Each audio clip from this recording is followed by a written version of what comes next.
এই দাড়িওয়ালা টুপিওয়ালা জুব্বাওয়ালা মানুষ হাবিবের জামানা মোবারকেও ছিল।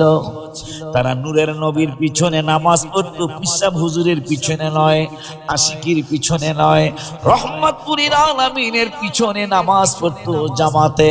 যুদ্ধের ময়দানেও গিয়েছে যাইতো, কিন্তু একটু দূরে যায় ওই কবরস্থানের কাছে যায় বলতো নূরের নবী সাল্লাল্লাহু আলাইহি ওয়াসাল্লামের বিরুদ্ধে আলতু ফালতু কথা বলতো। আব্বা জানলারে আমার, বাবা জানলারে আমার।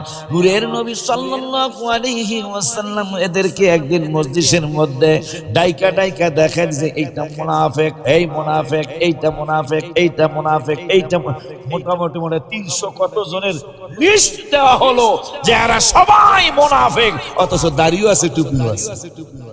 কি আছে বাবা? দাড়িও আছে, টুপিও আছে। সেই মানুষ কিন্তু তাদের সাওপনা এখনো তো আছে, দেখা যায়। কথা কন না কা, সাওপনা আছে না?